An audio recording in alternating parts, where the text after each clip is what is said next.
স্বাগত নিউজ 24 সংবাদের সঙ্গে আছে গালিব ইবনে রিয়াজ। দেখছিলেন শিরোনাম, এবারে বিস্তারিত। আগামী বুধবার দেশে শুরু হচ্ছে করোনা টিকাদান কার্যক্রম। ওই দিনই রাজধানীর কর্মীটলা জেনারেল হাসপাতালে একজন নার্সকে টিকা প্রথম ডোজ দেওয়ার মধ্য দিয়ে এই কার্যক্রমের শুরু হবে। ভার্চুয়ালি যুক্ত থেকে কার্যক্রমের উদ্বোধন করবেন প্রধানমন্ত্রী শেখ হাসিনা। শনিবার সাংবাদিকদের এসব তথ্য জানান স্বাস্থ্য সচিব আব্দুল মান্নান। এদিকে টিকা নিবন্ধনের জন্য অ্যাপের পাশাপাশি বিকল্প তালিকা তৈরির উদ্যোগ নিয়েছে স্বাস্থ্য অধিদপ্তর। বিস্তারিত হাসান পারভেজের প্রতিবেদনে। গত বৃহস্পতিবার সেরাম ইনস্টিটিউটের তৈরি অক্সফোর্ড অ্যাস্ট্রাজেনেকার 20 লাখ ডোজ টিকা ভারত থেকে উপহার পেয়েছে বাংলাদেশ। এছাড়া সরকার আরও 3 কোটি ডোজ টিকা কিনছে, যার প্রথম চালান 50 লাখ ডোজ টিকা 25 জানুয়ারির মধ্যে আসতে পারে। এমন অবস্থায় স্বাস্থ্য সচিব জানিয়েছেন, আগামী 27 জানুয়ারি বুধবার থেকে করোনা ভাইরাসের টিকা দেওয়ার কার্যক্রম শুরু হবে। শনিবার রাজধানীর জাতীয় কিডনি হাসপাতাল পরিদর্শনে গিয়ে স্বাস্থ্য সচিব এই তথ্য জানান। এই সময় উপস্থিত ছিলেন স্বাস্থ্য অধিদপ্তরের মহাপরিচালক। আমরা আশা করছি আগামী 27 তারিখে আমরা এটা উদ্বোধন করব। কর্মীটলা জেনারেল হসপিটালেই হবে আশা করছি। এখন পর্যন্ত সচিব জানান, রাজধানীর কর্মীটলা জেনারেল হাসপাতালে একজন স্বাস্থ্যকর্মীকে দিয়ে দেশে শুরু হতে যাচ্ছে করোনার টিকা প্রয়োগ। আমরা 24 জনকে দেওয়ার কথা বলছি, কিন্তু মাননীয় প্রধানমন্ত্রী 2-4 জনকে দিয়ে হয়তো উদ্বোধনটা করবেন। কিন্তু ফার্স্ট যাকে আমরা দেব তিনি হবেন আমাদের একজন সিস্টার, একজন গর্বিত, তিনি সেবিকা নার্স। গত 13 জানুয়ারি করোনা টিকার জন্য অগ্রাধিকারভুক্ত জনগোষ্ঠীর তালিকা তৈরি করতে জেলা প্রশাসক, মেয়র ও উপজেলা নির্বাহী কর্মকর্তাদের চিঠি দিয়েছে স্বাস্থ্য অধিদপ্তর। অ্যাপে নিবন্ধনের বিকল্প হিসেবে এই তালিকা ব্যবহারের কথা ভাবছে স্বাস্থ্য অধিদপ্তর। হাসান পারভেজ, নিউজ 24, ঢাকা। বন্ধ থাকা শিক্ষা প্রতিষ্ঠান খোলার বিষয়ে আগামী 4 ফেব্রুয়ারির মধ্যে শিক্ষার্থী, শিক্ষক সহ সংশ্লিষ্টদের নিরাপত্তা নিশ্চিত করতে নির্দেশ দিয়েছে মাধ্যমিক ও উচ্চশিক্ষা অধিদপ্তর। মাউসী মহাপরিচালক বলছেন, শিক্ষা সংশ্লিষ্টদের স্বাস্থ্য সুরক্ষার বিষয়টি নিশ্চিত করেই শিক্ষা প্রতিষ্ঠান চালুর প্রস্তুতি নেওয়া হচ্ছে। এদিকে সংক্ষিপ্ত সিলেবাসে এসএসসি পরীক্ষা নেওয়ার একটি পরিকল্পনা মন্ত্রণালয়ে পাঠিয়েছে জাতীয় শিক্ষাক্রম ও পাঠ্যপুস্তক বোর্ড। এসএসসির ফল দিতে আজ বিল পাস হচ্ছে জাতীয় সংসদে। আরো জানাচ্ছেন সজল দাস। করোনায় বছর পার, বন্ধ শিক্ষা প্রতিষ্ঠান। দীর্ঘদিন আইসোলেশনে থাকা শিক্ষা ব্যবস্থাকে চালু করতে প্রস্তুতি শুরু করেছে শিক্ষা মন্ত্রণালয়। আগামী 4 ফেব্রুয়ারির মধ্যে শিক্ষার্থী, শিক্ষক সহ সংশ্লিষ্টদের নিরাপত্তা নিশ্চিতে ব্যবস্থা নিতে দেশের শিক্ষা প্রতিষ্ঠানগুলোকে নির্দেশ দিয়েছে মাধ্যমিক ও উচ্চশিক্ষা অধিদপ্তর। এরই মধ্যে পাঠানো হয়েছে ইউনিসেফের সহযোগিতায় তৈরি 39 পৃষ্ঠার গাইডলাইন। মাধ্যমিক ও উচ্চশিক্ষা অধিদপ্তরের গাইডলাইন অনুসারে সবার জন্য বাধ্যতামূলক মাস্ক ব্যবহার, শিক্ষা প্রতিষ্ঠান পরিষ্কার পরিচ্ছন্ন করা, শিক্ষার্থীদের নির্বিঘ্নে চলাফেরা করতে প্রয়োজনীয় ব্যবস্থা গ্রহণ, নির্দিষ্ট দূরত্ব অনুসরণ ও স্কুলে প্রবেশের আগেই থার্মোমিটার দিয়ে তাপমাত্রা পরীক্ষা করার কথাও বলা হয়েছে। রয়েছে শিক্ষা প্রতিষ্ঠান খুলতে নিজস্ব তহবিল গঠনের নির্দেশনার কথাও। আগামী 4 ফেব্রুয়ারির মধ্যে আমাদের সকল শিক্ষা প্রতিষ্ঠান যেন আমাদের শিক্ষার্থী, শিক্ষক এবং কর্মচারীদের স্বাস্থ্য সুরক্ষার বিষয়টি নিশ্চিত করে। কিভাবে ক্লাসরুমে তারা বসবে, আমরা বলেছি যে 6 ফুটের একটা বেঞ্চে 2 জন বসতে পারবে, কিন্তু পরবর্তী বেঞ্চের সঙ্গে তার ব্যবধান থাকবে অন্তত পক্ষে 3 ফিট। এদিকে সংক্ষিপ্ত সিলেবাসে এসএসসি পরীক্ষা নেয়ার পরিকল্পনা এরই মধ্যে মন্ত্রণালয়ে পাঠিয়েছে এনসিটিবি। এইচএসসি বিষয়ে কাজ চলছে বলেও জানান এনসিটিবি চেয়ারম্যান। এসএসসি যেটা, এটা আমরা কমপ্লিট করে মন্ত্রণালয় প্রেরণ করেছি। মন্ত্রণালয় ইতিমধ্যে হয়তো বোর্ডকে দিয়ে দিয়েছে একটা নির্দেশনা দিয়ে। আর এইচএসসিটা যেটা, সেটা আমরা কাজ চলমান আছে। এই মাসের শেষ দিকে আমরা সেটা কমপ্লিট করে মন্ত্রণালয়কে দেব। কোন কোন কন্টেন্ট গুলো কম গুরুত্বপূর্ণ বা কোন কন্টেন্ট গুলো তাকে জানা অবশ্যই দরকার, এইগুলো বিবেচনায় নিয়ে সংক্ষিপ্ত হয়। এটা এরকম নয় যে এত % কমিয়ে দেওয়া হলো। সব মিলিয়ে শিক্ষা মন্ত্রণালয়ের এসব উদ্যোগ ইঙ্গিত দিচ্ছে দীর্ঘ বিরতির পর শিক্ষা প্রতিষ্ঠান স্বাভাবিক অবস্থায় ফেরার। এদিকে পরীক্ষা ছাড়াই এইচএসসি ও সমমানের পরীক্ষার ফল প্রকাশের বাধা দূর করতে সংসদে উত্থাপিত 3টি বিল রোববার পাশ হতে যাচ্ছে। একটা কথা বলতে হয়। সজল দাস, নিউজ 24, ঢাকা। দেশের 492 উপজেলার প্রায় 70,000 গৃহহীন পরিবারকে জমি ও ঘর পেয়েছেন। শনিবারের এই ঘর উপহার অনুষ্ঠানকে মুজিব বর্ষের সবচেয়ে বড় উৎসব হিসেবে অভিহিত করেছেন প্রধানমন্ত্রী শেখ হাসিনা। গণমানুষের আর্থ-সামাজিক উন্নয়নে আওয়ামী লীগের রাজনীতির কেন্দ্রবিন্দু উল্লেখ করে বঙ্গবন্ধু কন্যা আশ্বাস দিয়েছেন, একটি মানুষও গৃহহীন থাকবে না। সারা দেশের 8,85,622 পরিবারকে ঘর নির্মাণ করে দেবে সরকার। শাহলি জয়ের রিপোর্টে বিস্তারিত। গৃহহীন মানিক মিয়ার জন্য এ যেন শুধু ঘর নয়, তার আশাহীন জীবনে এ এক নতুন আশার সঞ্চার। খুলনার ডুমুরিয়ার মানিক মিয়া তাই ভীষণ খুশি এই আশ্রয়ণ প্রকল্পে ঠাঁই পেয়ে। তার মতো 70,000 গৃহহীন পরিবার দেশের বিভিন্ন প্রান্তের আশ্রয়ণ প্রকল্পে খুঁজে পেয়েছে নতুন ঠিকানা। আগে এত সুযোগ সুবিধা ছিল না, পরে জায়গা থাকতে সুযোগ সুবিধা না, এখন নিজের জায়গা হইলো। 3টা ছেলেপেলে নিয়ে ঘর বেশি ঘরে থাকবো। পাকা বাড়ি তো, পাকা বাড়ি খুব ভালো, এরকম ঘর তো আমরা জীবনও করতে পারবো না। ভিডিও কনফারেন্সের মাধ্যমে দেশের 492 স্থানে তার মতো উপকারভোগীদের সঙ্গে যুক্ত হন প্রধানমন্ত্রী শেখ হাসিনা। প্রধানমন্ত্রীর পক্ষে জমির দলিল এবং বাড়ির চাবি হস্তান্তর করে জেলা প্রশাসন। করোনা আমাদের জন্য যেমন অভিশাপ নিয়ে এসেছে, আবার একদিকে আশীর্বাদও, কারণ আমরা এই একটি কাজের দিকেই নজর দিতে পেরেছি। আমাদের উৎসব আজকে এটাই বড় উৎসব যে গৃহহীন ভূমিহীন মানুষকে আমরা ঘর দিতে পারলাম। এর থেকে বড় উৎসব আর কিছু বাংলাদেশে হতে পারে না। শেখ হাসিনা বলেন, করোনার মধ্যে সারা পৃথিবী স্থবির হয়ে গেলেও আশ্রয়হীনদের জন্য ঘর নির্মাণ বন্ধ থাকেনি। করোনা ভাইরাস এমন একটা ভাইরাস আসলো, সারা বিশ্ব স্থবির। আমার খুব আকাঙ্ক্ষা ছিল যে নিজের হাতে দাঁড়িয়ে আপনাদের হাতে জমির দলিল তুলে দিই, তারপর মনে করি যে ডিজিটাল বাংলাদেশ গড়ে তুলব, সেই ঘোষণা দিয়েছিলাম। আজকে সেই ডিজিটাল বাংলাদেশ হয়েছে বলেই আমি এভাবে আপনাদের সামনে উপস্থিত হতে পেরেছি। প্রথম পর্যায়ে 70,000 পরিবারের জন্য গৃহ নির্মাণে সরকারের ব্যয় হয়েছে 1260 কোটি টাকা। আশ্রয়ণ কর্তৃপক্ষ বলছে, মুজিব বর্ষ এবং স্বাধীনতার সুবর্ণ জয়ন্তীর বছরে এমন আরো 1 লাখ পরিবারের জন্য বাড়ি নির্মাণ করে দেবে সরকার। আশ্রয়হীন মানুষের জন্য শুধু ঘর নির্মাণ করে দেয়াই নয়, বরং তাদের সামাজিক মর্যাদাও প্রতিষ্ঠা করতে চায় সরকার। সে লক্ষ্যেই 70,000 পরিবারের জন্য নতুন ঘর হস্তান্তর করা হলো। আর এর মধ্য দিয়ে স্থাপন হলো মানবতার এক অনন্য দৃষ্টান্ত। খুলনার ডুমুরিয়া থেকে শাহ আলী জয়, নিউজ 24। এবারে চট্টগ্রাম সিটি নির্বাচনের খবর।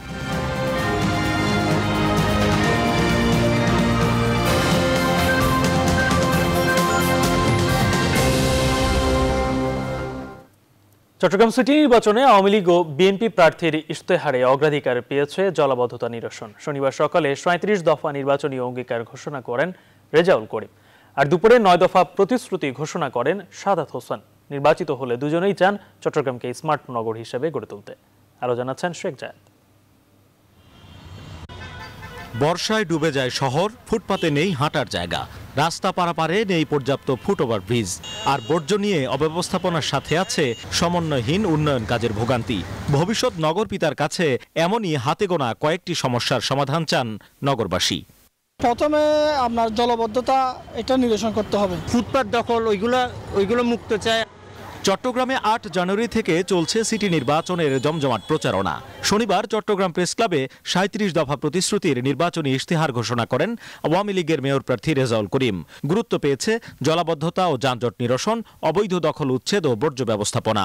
পাহাড়, রোদ, বনানী সংরক্ষণ, সবুজায়ন, বেড়িবাঁধ ও সবুজ বেষ্টনী গড়ে উপকূল সহ সামুদ্রিক জলোচ্ছ্বাস প্লাবন থেকে নগরের সুরক্ষায় গুরুত্ব দেওয়া।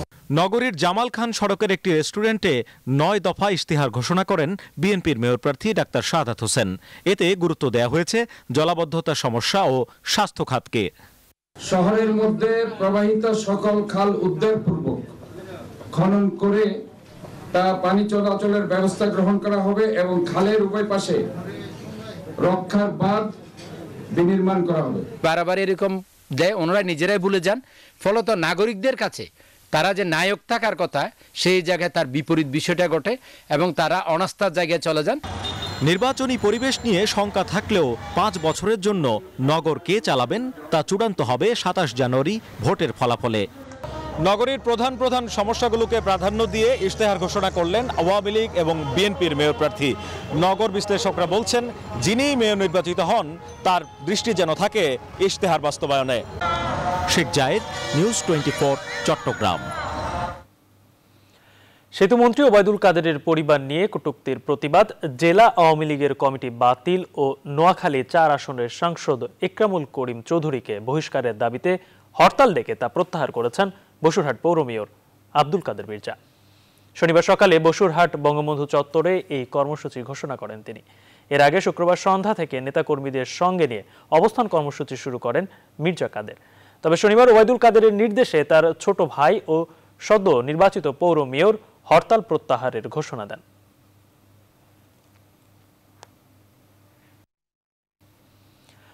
জানুয়ারির প্রায় প্রতিদিনই বায়ু দূষণের শীর্ষে রাজধানী ঢাকা। বাতাসের মান যাচাইকারী আন্তর্জাতিক সংস্থার জরিপ দিয়েছে এ তথ্য।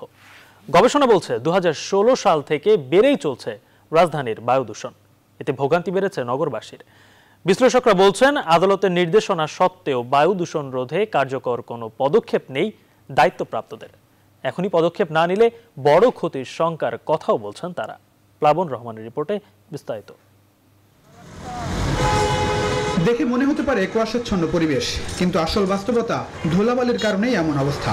রাজধানী ঢাকায় দিন দিন এমন দূষণ বাড়ছেই। রাস্তার পাশের বিভিন্ন সেবা সংস্থার তার কিংবা গাছগাছালির পাতায় বলে দিচ্ছে কতটা দূষণের মধ্য দিয়ে যাচ্ছে এই মহানগর, যাতে নানাভাবে ক্ষতিগ্রস্ত হচ্ছেন নগরবাসী। ধুলাবালি তো প্রচুর ধুলাবালি হয়, কুয়াশার মধ্যে টাকা একবার অন্ধকার থাকবেন না। মানুষের চুল, মাথা, মুখ একদম সাদা হয়ে যায়। চুল দাড়ি সাদা কে? ধুলার জন্য নাকি? ধুলের জন্যই তো। আচ্ছা, ধুলাবালি অবস্থা হয়ে গেছে। নভেম্বর থেকে ফেব্রুয়ারি বছরের এই 4 মাস বায়ু দূষণ সবচেয়ে বেশি থাকে ঢাকায়। তবে চলতি জানুয়ারিতে মাত্রা ছাড়াচ্ছে দূষণ। যুক্তরাষ্ট্র ভিত্তিক বিশ্বের বায়ুমান যাচাই বিষয়ক প্রযুক্তি প্রতিষ্ঠান এয়ার ভিজুয়ালের বায়ুমান সূচক বলছে, গেল সপ্তাহে প্রত্যেক দিন কোনো না কোনো সময় দূষণে 1 নম্বরে ছিল ঢাকা। দূষণ মাত্রার সূচক উঠেছিল 326। এমন মাত্রাতিরিক্ত ধুলোবালি দূষণের মধ্যে জীবন চলছে ঢাকাবাসীর, যা বেড়েই চলেছে প্রতিনিয়ত।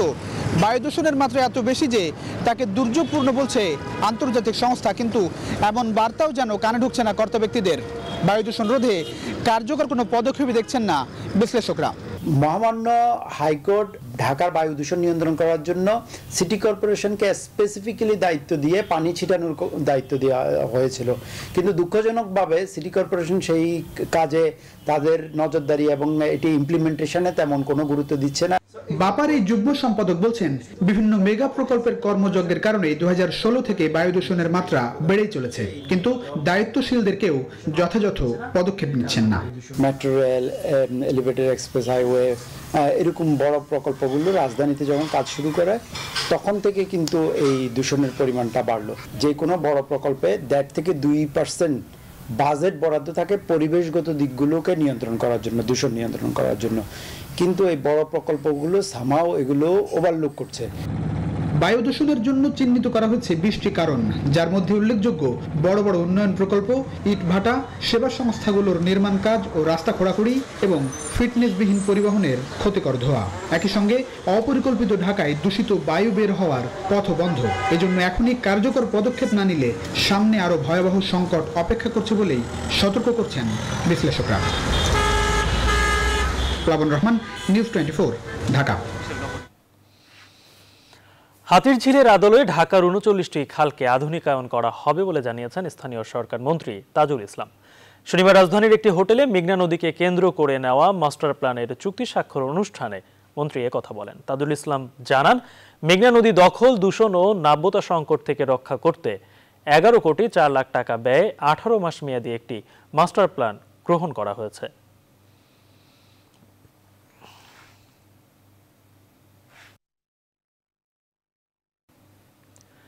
শিক্ষকদের সুবিধাবাদী চরিত্রই লেজুট ভিত্তিক রাজনীতির আসল কারণ, কোন দলের আদর্শ বা সরকারের চাপ নয়, এমনটাই মত প্রবীণ শিক্ষাবিদ অধ্যাপক সদরুল আমিনের। বিএনপিপন্থী সাদা দলের এই শিক্ষক নেতা মনে করেন, তার মতের অনেকেই ছিলেন সুযোগ সন্ধানী, তারা সুবিধায় পাশে ছিলেন, সমস্যায় সরে গেছেন। বিস্তারিত জানাচ্ছেন তৌহিদ শান্ত। ছিল বন্দী ছিল, আমি ক্লিয়ারলি কি তার জন্য মুভমেন্ট করেছি আমরা সবাই।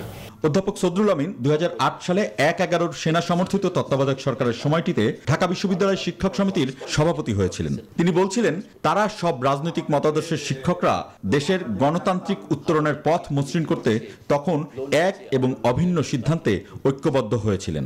আমাদের একটা নিউট্রাল ভাব ছিল। বলছেন, এখন সেটি ভাবাই যায় না। শিক্ষক হিসাবে যত সম্মান করে সমাজ আমাদেরকে, আমরা ডিজার্ভ করি না।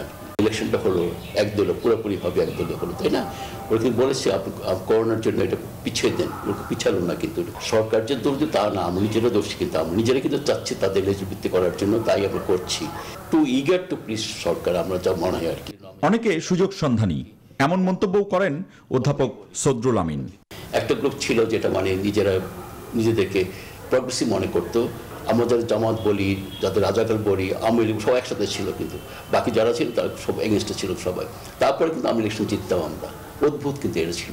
কিন্তু এখন দেখুন কিন্তু পাত্তেই নেই কারো কিছু। যারা ছিল আমাদের সাথে তারা কিন্তু একবারে কেউই নেই, আমি দেখছি অন্যদিকে চলে গেছে সবাই। কারণ সবাই যদি নিজের স্বার্থটা দেখে, সবাই বেশি আমার জেনারেশন দায়ী মনে করি, আমরা কিন্তু অপরচুনিস্টটা মনে করি। তিনি মনে করেন, জাতির মেধার উন্নয়নে পদ্মা সেতুর মতো গুরুত্ব দিয়েই সরকারি বিশ্ববিদ্যালয়ে অর্থলগ্নি করা উচিত সরকারের। ঢাকার মানুষের জাতির বিবেক কিন্তু যদি এখানে যেমন সব ধ্বংস হয়ে যায়, জাতি ধ্বংস হয়ে যাচ্ছে। যে পদ্মা ব্রিজে যেরকম আমরা ফাইন্যান্স যেটা রিসোর্স মোবিলাইজ করছি, ইউনিভার্সিটিতে আমরা সেগুলো মোবিলাইজ করা উচিত। কিন্তু কোনো হলে শুনেছি আমি, ছাত্ররা ওদেরকে সার্টিফাই করা থাকবে কি না থাকবে, তাহলে প্রভোস্টরা কি করছে। বিশ্ববিদ্যালয়ের সঙ্গে প্রশাসনের আচরণ কেমন হওয়া উচিত, এর জন্য প্রতিবেশী ভারতকে অনুসরণের পরামর্শ দেন তিনি। পুলিশ সম্বন্ধে লেখলো, একটা নাটক করলো, সিনেমাগুলো, ওদের বিরুদ্ধে কেস করলো, ওকে ধরে নিল। তা কেমন কথা? দেশে পার্শ্ববর্তী ইন্ডিয়াতে কত রকম আমি দেখি সিনেমাতে কত কিছু বলে মন্ত্রী সম্বন্ধে, সিএম সম্বন্ধে, কেউ কিছু করে না। তো প্রজন্মের নৈতিক অবক্ষয়ের পেছনে শিক্ষকদের অনৈতিক আচরণ দায়ী বলেও মনে করেন প্রবীণ এই শিক্ষাবিদ। Touhid Shanto, news 24, Dhaka. Bangladesh police cricket championship 2020-এর ফাইনাল ম্যাচে জয় পেয়ে পুলিশ ব্যাটালিয়ন APBN আর রানার্স আপ হয়েছে ঢাকা মেট্রোপলিটন পুলিশ ডিএমপি। শনিবার দুপুরে উত্তরায় APBN মাঠে এই খেলা অনুষ্ঠিত হয়। এ সময় মাঠে বসে খেলা উপভোগ করেন বাংলাদেশ পুলিশের মহাপরিদর্শক ডক্টর বেনজির আহমেদ, ডিএমপি কমিশনার শফিকুল ইসলাম সহ পুলিশের ঊর্ধ্বতন কর্মকর্তারা। খেলা শেষে বিজয়ী ও রানার্স আপ দলের খেলোয়াড়দের হাতে পুরস্কার তুলে দেওয়া হয়। এ সময় ডক্টর বেনজির আহমেদ বলেন, খেলাধুলা মানুষের শরীর ও মন ঠিক রাখে, তাই তো সবাইকে খেলাধুলার পাশাপাশি ভালো পুলিশ ও ভালো মানুষ হওয়ার আহ্বান জানান তিনি। আমাদের সংগঠনের নীতি নিয়ম কানুন অনুশীলন এবং শরীর গঠনের জন্য প্রত্যেক ইউনিট কমান্ডার সারা বাংলাদেশে যারা ছড়িয়ে ছিটিয়ে আছেন তারা প্রত্যেকেই খেলাধুলার চর্চা করবেন, এটি আমি প্রত্যাশা করব। সেই সঙ্গে আমরা চাই এত বড় বাহিনী 2,12,000, আমরা আগামী 2-3 বছরের মধ্যে বাংলাদেশের ইয়াং টিম এবং ন্যাশনাল টিমে আমাদের খেলোয়াড় দেখতে চাই 2-1 জন। নিয়ম ভেঙে গাজীপুরের কাশিমপুর কারাগারের ভেতরে নারীর সঙ্গে হলমার্ক কেলেঙ্কারিতে কারাবন্দী তুষারের দীর্ঘ সময় কাটানোর ঘটনায় ডেপুটি জেল সুপার মোহাম্মদ সোয়াকলাইন সহ 3 জনকে প্রত্যাহার করা হয়েছে। বিষয়টি নিয়ে স্বরাষ্ট্রমন্ত্রী বলেন, এটি জঘন্য কাজ। এর পেছনে যারা দায়ী প্রাথমিকভাবে তাদের সকলকে প্রত্যাহার করতে বলা হয়েছে। পাশাপাশি এই ঘটনায় মন্ত্রণালয় থেকে একটি তদন্ত কমিটি করতে বলা হয়েছে। কমিটির দেওয়া প্রতিবেদনের আলোকে পরবর্তী ব্যবস্থা নেওয়া হবে।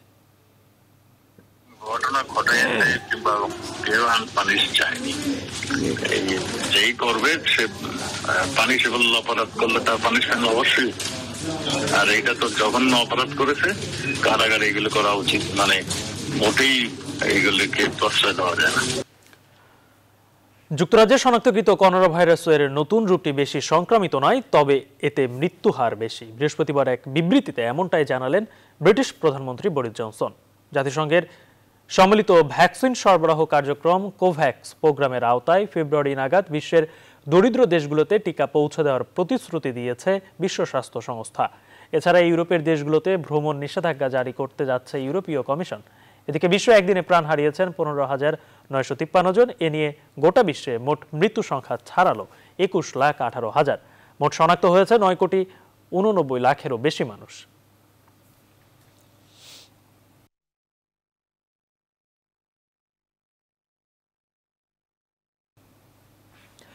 আওয়ামী লীগ সাধারণ সম্পাদক ওবায়দুল কাদের বলেছেন, কথায় কথায় বিদেশি দূতাবাসে নালিশ করে বিএনপি দেশকে নতজানু করছে, আওয়ামী লীগ নয়। শনিবার নিয়মিত ব্রিফিংয়ে ওবায়দুল কাদের বিএনপিকে ষড়যন্ত্র তত্ত্বে বিশ্বাসী বলে মন্তব্য করেন। এ সময় তিনি নেতাকর্মীদের দলীয় নিয়ম শৃঙ্খলা, রীতিনীতি ও গঠনতন্ত্র মেনে চলার আহ্বান জানান। বহুমাত্রিক মহাসড়ক, এটি নানান ভাবনার সম্মিলিত মোহনা। গণতান্ত্রিক চেতনায় আমাদের ভিন্ন মত থাকতে পারে, বিভিন্ন কারণে মতপার্থক্য হতে পারে। এ সকল মতপার্থক্য আলাপ আলোচনার মাধ্যমে নিরসন করতে হবে সাংগঠনিক পরিমণ্ডলে। এ নিয়ে জনসম্মুখে আলোচনা বা সমালোচনা নিজেদের দুর্বলতাকেই প্রকাশ করে। করোনায় পোশাক খাতে চাকুরি হারিয়েছেন প্রায় 3 লাখ শ্রমিক। এক গবেষণার বরাত দিয়ে Centre for Policy Dialogue CPD এমনটি জানিয়েছেন। সংস্থাটি বলছে, যেসব কারখানা করোনায় চালু রয়েছে তাদের কার্যক্রমও পুরোদমে চলছে না। করোনা থেকে পোশাক খাতের উত্তরণ বিষয়ক এক ভার্চুয়াল সংলাপে সিপিডি গবেষণা পরিচালক গোলাম মোয়াজ্জেম বলেন, এপ্রিল ও মে মাসে সবচেয়ে বেশি অর্থ সংকটে পড়ে এ খাতের উদ্যোক্তারা। এর মধ্যে সবচেয়ে বেশি সংকটে ছিল ছোট উদ্যোক্তারা। টিকে থাকতে প্রায় সব কারখানায় পণ্যের দাম কমাতে বাধ্য হয়। অনুষ্ঠানে পোশাক ব্যবসায়ীরা জানান, পরিস্থিতি বিবেচনায় তাদের কিছু শ্রমিক ছাঁটাই করতে হয়েছে। দ্রুত তাদের কর্মসংস্থান হবে বলেও আশাবাদ জানান তারা। শ্রমিকরা আক্রান্ত হলে তাদেরকে যাতে মূল বেতনের অংশটি যাতে দিয়ে তাদেরকে ছুটি দেওয়া হয়, কিন্তু অধিকাংশ ক্ষেত্রে কারখানাগুলোতে সেটি আসলে প্রতিপালিত হয়নি। তাদের ন্যায্য পাওনা দিয়ে তাদেরকে বিদায় করা হচ্ছে কিনা এটা এনশিওর করা দরকার। যদি এটা না হয়ে থাকে, ডেফিনেটলি সেখানে বিজিএমই সেই জায়গায় অবশ্যই অবস্থান নেবে, শ্রমিকদের পক্ষেই নেবে। অবশ্যই মালিককে এই জায়গায় জবাবদিহি করতে হবে। Buying countries are in fact in a position to pass on all their risks eventually to the supplier. This is no way for a global system to function. রাজধানীতে অবৈধ দখল থেকে খাস জমি উদ্ধার করে সিটি কর্পোরেশনের খেলার মাঠ করা হবে বলে জানিয়েছেন উত্তর সিটি কর্পোরেশনের মেয়র আতিকুল ইসলাম। রাজধানীর মোহাম্মদপুর উদয়াচল পার্কের উদ্বোধনী অনুষ্ঠানে তিনি একথা বলেন। অনুষ্ঠানে ভারতীয় হাই কমিশনার বিক্রম দোরাইস্বামী বলেন, সুস্থ জীবনের জন্য উপযুক্ত পরিবেশ দিতে হবে জনগণকে। এটা বিষয় is in having facilities for the public, not just for rich people but for all people, and any city that has quality public life is a great city. যতটুকু সম্ভব এই খেলাধুলার জন্য সর্বত্র শহরের জন্য ছড়িয়ে দিতে পারি, এই অঙ্গীকার নিয়ে কাজ করছে ঢাকা উত্তর সিটি কর্পোরেশন। তারই ফসল হিসাবে আমরা আপনাদেরকে আজকে উপহার দিচ্ছি এই পার্কটি। কিছু কিছু মাঠ আমরা পর্যায়ক্রমে খুলে দিতে চাই। মাঠ থাকবে, মাঠের পাশে ক্রিকেট প্র্যাকটিস গ্রাউন্ড থাকবে। শুধু ক্রিকেট না, ক্রিকেটের পাশাপাশি যেন মাল্টিপারপাস খেলা হতে পারে সেই জন্য ফুটবল মাঠেরও বন্দোবস্ত করে দেওয়া হয়েছে। টানা তৃতীয় দিনের মতো রাজধানীর মিরপুরে অবৈধ স্থাপনা উচ্ছেদ অভিযান পরিচালনা করেছে উত্তর সিটি কর্পোরেশন। শনিবার সকাল থেকে 11 নম্বর সেকশনের 1 নম্বর রোডে রাস্তা দখল করে অবৈধভাবে ঘর ও ব্যবসায়িক প্রতিষ্ঠান গড়ে তোলায় সেগুলো গুড়িয়ে দেওয়া হয়। ভেঙে ফেলা হয় প্রায় 20টির মতো দোকানপাট। এর আগে গত বৃহস্পতিবার ও শুক্রবার টানা 2 দিন উচ্ছেদ অভিযান চালায় কর্পোরেশন।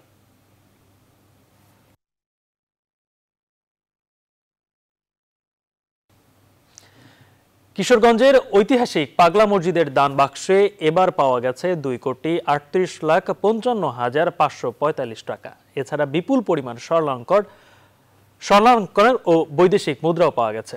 করোনা পরিস্থিতি দীর্ঘ 5 মাস পর অতিরিক্ত জেলা ম্যাজিস্ট্রেট মোহাম্মদ আবদুল্লাহ আল মাসুদের নেতৃত্বে শনিবার সকালে দানবাক্সগুলো খোলা হয়। দিনভর চলে গণনা। স্বাস্থ্যবিধি মেনে টাকা গণনায় মাদ্রাসার ছাত্র শিক্ষক ছাড়াও রূপালী ব্যাংকের কর্মকর্তারা অংশ নেন। পরে প্রাপ্ত টাকা পাগলা মসজিদের নামে করা রূপালী ব্যাংকের অ্যাকাউন্টে জমা দেওয়া হয়। এর আগে গত বছরের 22 আগস্ট দানবাক্সগুলো খুলে পাওয়া যায় 1,74,38,071 টাকা।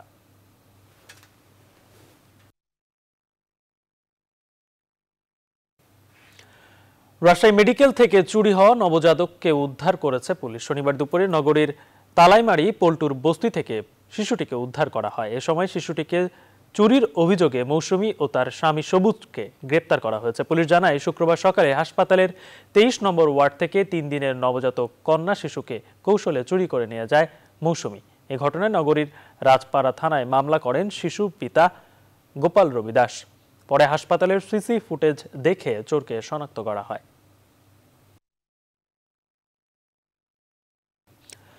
দৈনিক কালের কণ্ঠের পাঠক ফোরাম শুভ সংঘের উদ্যোগে নারায়ণগঞ্জে দ্বিতীয় ধাপে শীতার্থদের মাঝে কম্বল বিতরণ করা হয়েছে। বিকেলে ফতুল্লার পশ্চিম ধর্মগঞ্জ এলাকায় প্রায় 500 মানুষের মাঝে কম্বল বিতরণ করা হয়। অনুষ্ঠানে প্রধান অতিথি ছিলেন সংসদ সদস্য শামীম ওসমানের সহধর্মিণী ও নারায়ণগঞ্জ জেলা মহিলা সংস্থার চেয়ারম্যান সালমা ওসমান। শুভ সংঘের সভাপতি অ্যাডভোকেট আব্দুল মান্নানের সভাপতিত্বে অনুষ্ঠান সঞ্চালনা করেন সংগঠনের সাধারণ সম্পাদক অ্যাডভোকেট কাজী মামুনুর রশিদ। এর আগে জানুয়ারির প্রথম ধাপেও 500 মানুষের মাঝে কম্বল বিতরণ করে শুভ সংঘ।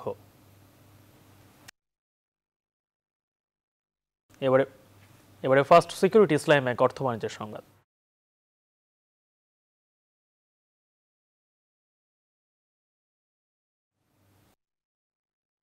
মৈত্রী নৈশ উচ্চ বিদ্যালয়ে সুবিধাবঞ্চিত কর্মজীবী ছাত্র ছাত্রীদের শীত বস্ত্র, কম্বল ও খাদ্য সামগ্রী বিতরণ করেছে মৈত্রী সমাজ কল্যাণ সংঘ। অনুষ্ঠানে সভাপতিত্ব করেন মৈত্রী সমাজ কল্যাণ সংঘের সভাপতি শেখ ফজলুর রহমান বকুল। অনুষ্ঠানে প্রধান অতিথি ছিলেন ঢাকা ওয়ারি বিভাগের additional deputy commissioner police Nazmul Nahar.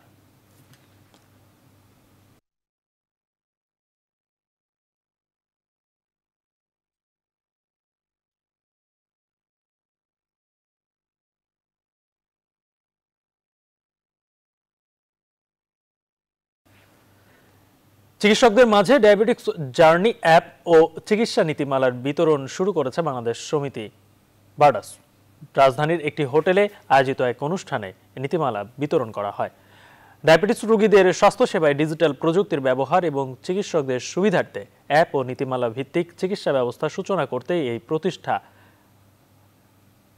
এমনটাই জানান বার্ডাসের সভাপতি অধ্যাপক ডক্টর AK আজাদ খান। অ্যাপটি কিভাবে ব্যবহার করতে হবে সে বিষয়ে চিকিৎসকদের জন্য দেশব্যাপী প্রশিক্ষণ কর্মসূচিও চালু করা হবে।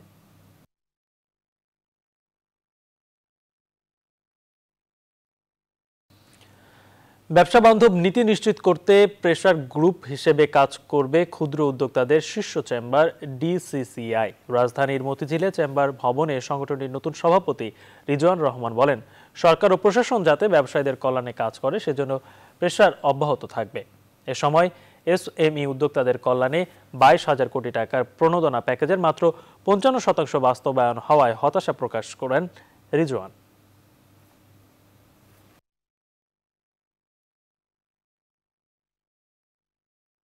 এবারে আন্তর্জাতিক। নেতাজি সুভাষচন্দ্র বসুর জন্ম জয়ন্তীতে পশ্চিমবঙ্গে গেছেন ভারতের প্রধানমন্ত্রী নরেন্দ্র মোদী। তবে তার সফরকে ঘিরে CAA বিক্ষোভে উত্তপ্ত হয়ে উঠেছে আসাম সহ কয়েকটি এলাকা। এদিকে কলকাতা সহ পুরো ভারতের 4টি রাজধানীর দাবি তুলেছেন তৃণমূল নেত্রী মমতা। এ নিয়ে ঘটছে সংঘর্ষের ঘটনাও।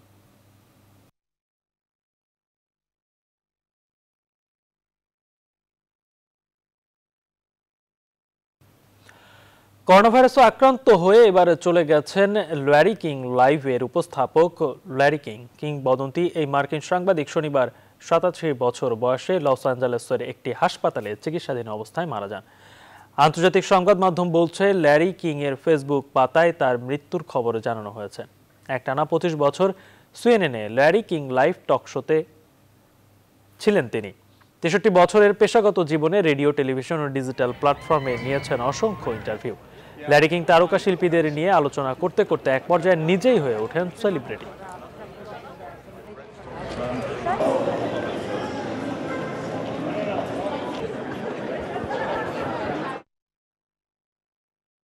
এবারে প্রবাসের খবর।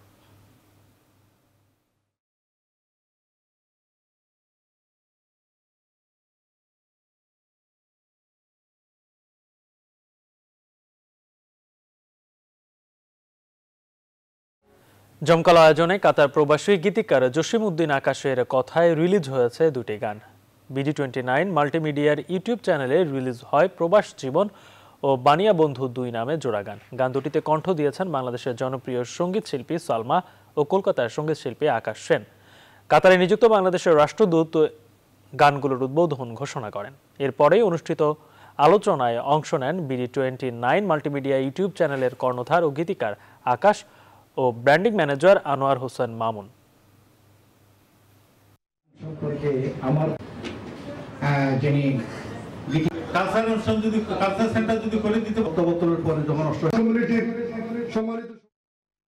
এবারে খেলার খবর।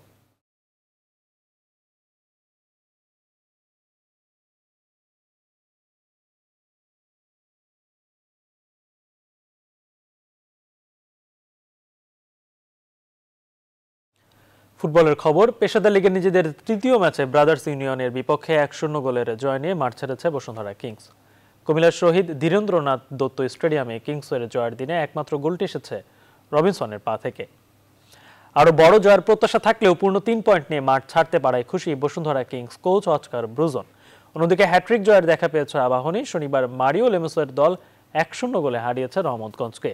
আবাহনী টানা তৃতীয় জয়ের বিপরীতে পুরনো ঢাকার দল রহমতগঞ্জ দেখল দ্বিতীয় হার। কুমিল্লা থেকে মাহফুজুল ইসলামের রিপোর্ট।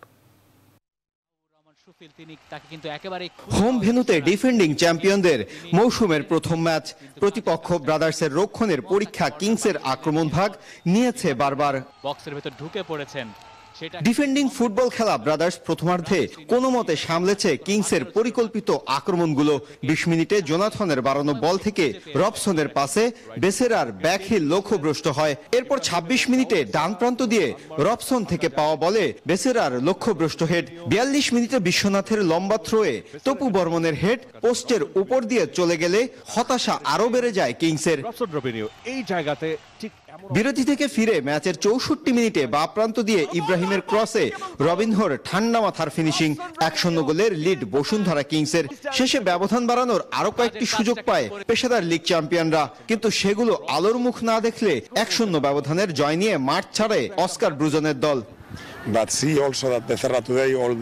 জয়ের ব্যবধান আরো বেশি হতে পারত, কিন্তু শেষ জয় নিয়ে 3 পয়েন্ট পাওয়ায় আমরা খুশি। প্রতিপক্ষ ডিফেন্সিভ ফুটবল খেলেছে, তবে ছেলেরা ভালো খেলেছে। সবাই কিন্তু দাঁড়িয়ে এই মুহূর্তে উৎসাহিত। ঐতিহ্যবাহী ঢাকা মোহামেডান এবং দেশের ফুটবলের নতুন পরাশক্তি বসুন্ধরা কিংস এবারের মৌসুমে এই কুমিল্লার শহীদ ধীরেন্দ্রনাথ স্টেডিয়ামকে হোম ভেন্যু করেছে এবং যার ফলে কুমিল্লার ক্রীড়াঙ্গনে নতুনভাবে জাগরণের সৃষ্টি হয়েছে। এর ধারাবাহিকতা বজায় থাকবে বলে প্রত্যাশা কুমিল্লাবাসীর।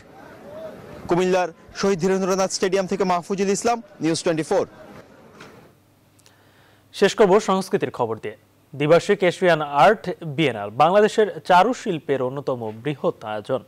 মুজিববর্ষ উপলক্ষে 100টি দেশকে নিয়ে চলতি বছরের মার্চে 19তম আসরের আয়োজন করার পরিকল্পনা করছে বাংলাদেশ শিল্পকলা একাডেমি।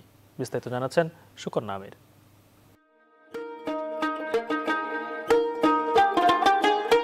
বাংলাদেশের চারুশিল্পের অন্যতম আয়োজন দ্বিবার্ষিক এশিয়ান আর্ট বিয়েনা। বৃহৎ এ আয়োজনের 19তম আসর অনুষ্ঠিত হবে চলতি বছরের মার্চে। বাংলাদেশ শিল্পকলা একাডেমির মাসব্যাপী এই আয়োজনে দ্বিমাত্রিক ও ত্রিমাত্রিক শিল্পকর্মের প্রদর্শনীতে থাকবে চারুশিল্পের বিভিন্ন মাধ্যম, জানিয়েছেন একাডেমির মহাপরিচালক। তারিখটা নির্ধারিত আছে মার্চ মাসে, তবে সেটি যদি মনে হয় আমাদের জাতীয় কমিটি বা বাস্তবায়ন কমিটি মনে করেন যে তারিখটা পরিবর্তন করবেন, তো সেটি হতে পারে। মুজিববর্ষ উপলক্ষে এশিয়ান আর্ট বিয়েনালের এবারের আয়োজনে বিশ্বের 100টি দেশকে অন্তর্ভুক্ত করবার পরিকল্পনা রয়েছে কর্তৃপক্ষের। এশিয়ান আর্ট বিয়েনাল শুধু এশিয়ান রিজনে আমরা থাকছি না, এখন সারা বিশ্বে সকলকে যুক্ত করছি। ইতিমধ্যে 35টা দেশকে আমরা কিন্তু যুক্ত করতে পেরেছি। আমাদের ভাবনায় রয়েছে যাতে আমরা 100টা দেশকে আমরা নিয়ে এই বিয়েনালটা করতে পারি। এছাড়াও চলতি অর্থ বছরে চারুকলা বিভাগের আয়োজনে জাতীয় ফটোগ্রাফি প্রদর্শনী, জাতীয় ভাস্কর্য প্রদর্শনী, বঙ্গবন্ধু আন্তর্জাতিক শিশু চিত্রাঙ্কন প্রতিযোগিতা সহ রয়েছে নানা আয়োজন। সুকন্যা আমির, নিউজ 24, ঢাকা। শেষ খবর সংবাদ যাওয়ার আগে শিরোনামগুলো আরেকবার।